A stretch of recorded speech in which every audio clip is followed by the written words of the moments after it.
Praise లాడమ్మ. Good morning. ప్రభువైన యేసుక్రీస్తు నామంలో ఈ ఉదయకాలపు శుభవందనాలు. మన బెతెస్దా ప్రార్థన మందిరం తరపున మంచి సంఘం తరపున మా కుటుంబం తరపున మీకు అందరికీ మా వందనాలు, ఆశీర్వాదములు కలుగునుగాక. లేచారా? ప్రార్థన చేసుకున్నారా? అమ్మా అయ్యా ప్రార్థన చేసుకున్నావా? వాక్యం చదువుకున్నావా? దేవునికి స్తోత్రం. 3ంటికి లేపుతుంటే లెక్కకుండా పడుకుంటున్నావా? 4ంటికి దేవుడు లేపినా లెక్కోకుండా పడుకుంటున్నావా? దేవునికి స్తోత్రం. నిజంగా ఆ టైంలో మెలకు వచ్చిందంటే ఖచ్చితంగా దేవుడు మనతో మాట్లాడాలనో, మన ప్రార్థన ఆలకించాలనో, మన స్వరము దేవుడు వినాలనో ఆయన ఎదురు చూస్తూ ఉంటాడు.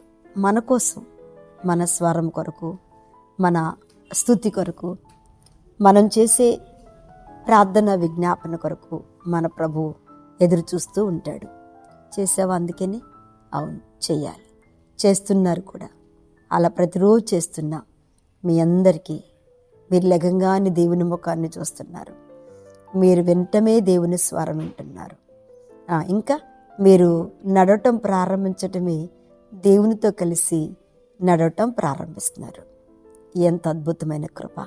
నిజంగా ఇలాంటి భాగ్యాన్ని మన ప్రభు మనకు కలగచేసినందుకు దేవదేవునికి మహిమ కలుగునుగాక. చక్కటి ఆశీర్వాదం, అదృష్టం ప్రభు మనకిచ్చి, అందుకని ఆయనతో మనం మాట్లాడాం కదూ, ఆయన్ని స్తుతించాంగా, మన స్వరం ఆయనకు వినిపించాం కదా. ఆయన మనతో మాట్లాడాలని ఆశపడుతున్నాడు. నువ్వెంత వేగరం ప్రార్థన చేస్తావు, ఎంత వేగరంతో మాట్లాడతావో, అయ్యా అంటావో, స్తుతి అంటావో, అబ్రహాం తండ్రి, యాకోబు, ఇస్సాకుల తండ్రి అని మనం ఎప్పుడైతే ప్రార్థిస్తామో తప్పకుండా ఈ రోజంతా నీకు తోడుగా ఉంటాడు. ఈ రోజు నీ మన వింటాడు. ఈ రోజు నువ్వేవి అడుగుతున్నావో అది ఇస్తాడు. ఈరోజు ఏది దేవుని దగ్గర విజ్ఞాపన చేస్తున్నావో, ఏది ప్రభుని అడగటానికి స్తుతించావో అది తప్పకుండా ఈరోజు దేవుడు నీ జీవితంలో జరిగించబోతున్నాడు. అదే మనం దేవునితో మాట్లాడే మాట. ఇప్పుడు నీకు ఇవ్వబోతున్న సమాధానం అది యెషయా గ్రంథం 43వ అధ్యాయం 4వ వచనాన్ని చదువుతున్నాను. నీవు నా దృష్టికి ప్రియుడవైనందున గనుడవైతివి. ఎంత అద్భుతమైన వాగ్దానం అండి! అబ్బా, చాలా బాగా నచ్చింది నాకు ఈరోజు. దేవుడు నాతోనే మాట్లాడినట్టుంది, మీతో కాదు నాతో మాట్లాడినట్టుంది. ఎందుకు మాట్లాడుతున్నాడు? నీవు నా దృష్టికి ప్రియుడవైనందున గనుడవైతివి. నేను నిన్ను ప్రేమించుచున్నాను గనుక నీకు ప్రతిగా మనుషులను అప్పగించుచున్నాను, నా ప్రాణమునకు ప్రతిగా జనములను అప్పగించుచున్నాను. ఎంత అద్భుతమైన ఈ వాగ్దానం కోసం ఎదురు చూస్తున్నావు దేవుని బిడ్డ. నిజంగా నీవు నన్ను ఏంటంట, నా దృష్టికి నీవు ఎలాంటి వారం? దేవుని దృష్టి కంట నిజంగా ప్రియమైన వారంగా మనం ఎప్పుడైతే ఉన్నామో ఈ భూమి మీద మనలను ఎప్పుడు దేవుడు ఘనంగానే ఉంచుతాడు, తలపైకెత్తే ఉంచుతాడు. ఘనంగా అంటే ఏంటమ్మా? ఆస్తులతో వర్ధిల్లటమా, ఇళ్లతో వర్ధిల్లటమా, మనం అనుకున్నది అనుకున్నట్టుగా జరగటమా, మనం అనుకున్న దానికంటే అత్యధికంగా చేయటమా? ఇదే నా ప్రభు మనల్ని గణపరిచేది అనుకుంటున్నారా? కాదు దేవుని బిడ్డలారా.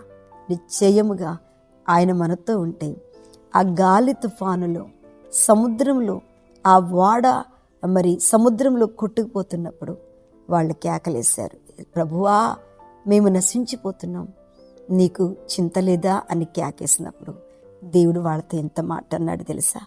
ఎందుకు అల్ప విశ్వాసులారా, మీరు ఎందుకు బాధపడుతున్నారు? నేను మీతో ఉన్నాను కదా.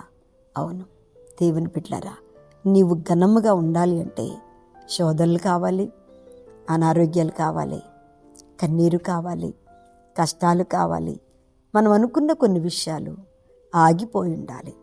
ఇదే దేవుని యొక్క మనకిచ్చే ఆస్తి, ఐశ్వర్యము, సంపాదన. ఆమెన్, హల్లెలూయా. ఇవి మనకిష్టం ఉండవు కదూ. దేవునికి స్తోత్రం. ఆయనకి మనకిష్టం ఉన్నా లేకపోయినా ఆయనకి ఇష్టమైన వారు, ఆయనకి ప్రియులు, ఆయన ఎవరైతే ప్రియులుగా ఎంచుతాడో అందుకంటున్నాడు, నీవు నా దృష్టికి. నిజంగా ఒక్క అదృష్టమైన మాట చెప్పనా? మనం ఆయన దృష్టిలో ఉన్నాం. నువ్వు ఆయన దృష్టిలో ఉన్నావు. నీ కుటుంబం ఆయన దృష్టిలో ఉంది. నీ ప్రార్థన ఆయన దృష్టిలో ఉంది. ఇంకా నువ్వు చేసే కన్నీరు కూడా ఆయన దృష్టిలో ఉంది. ఒకానొక దినమున నిన్ను ఘనమైన రీతిలో ప్రభు లేపబోతున్నాడు. అదే మాట చెప్పాడు ఈరోజు, ప్రియుడవైనందున గనుడవైతివి. అవును, ప్రియంగా ఉండాలంటే ఎన్నో శోధనలు. చూడండి, బైబిల్ గ్రంథంలో ప్రభు ప్రియులైన ప్రతి ఒక్కరూ శోధించబడి సువర్ణలాగా మార్చబడ్డట్టుగా మనము ప్రార్థనలో ఉంటూ అన్నిటిని వదిలిపెట్టి ప్రియమైన వారిగా దేవుని చేత ఎంచబడుతున్న మన జీవితంలో కష్టాలు సంతోషాన్ని ఇస్తాయి, ఇంకా శ్రమలు సంతోషిస్తాయి, ఆరోగ్యాన్ని ఆశీర్వాదంగా మలుస్తాయి. ఆమేన్. దేవుడు నిజంగా నువ్వు ప్రేమగా ఉన్నావు. ఈ వాక్యం వింటున్న నీ జీవితంలో ఘనమైన కార్యాలు ప్రభు చేయబోతున్నాడు. ముందుగా ఆయన దృష్టిలో ప్రియమైన దానుగా, ప్రియమైన వాడిగా పేరు తెచ్చుకో. అప్పుడు అద్భుతంగా దేవుడు దీవిస్తాడు. ఆమె కళ్ళు మూసుకొని ప్రార్థన చేస్తాను. పరిశుద్ధుడైన తండ్రి, ఉదయకాలం ఎంతమంది ఈ వాక్యంలో ఏకీభవిస్తున్నారు, వారందరూ మీ దృష్టిలో గనులుగా, ప్రార్థన యోధులుగా, వారు చేసే విజ్ఞాపన నెరవేర్పు చేసేవారిగా వారందరినీ ఉంచి ఈరోజు తోడుగా ఉండి స్వస్థపరిచి, ఎగ్జామ్ బిడ్డలకు జ్ఞానం నుంచి పుట్టినరోజు వివాహతనం చేసుకున్న ప్రతి బిడ్డను మీరు ఆస్వాదించి ఈరోజు ప్రతి పనిలో ముందు నడిపించి యేసు నామమున అడుగుచున్న తండ్రి. ఆమేన్. Praise Lord. దేవుడు మిమ్మల్ని దీవించును గాక.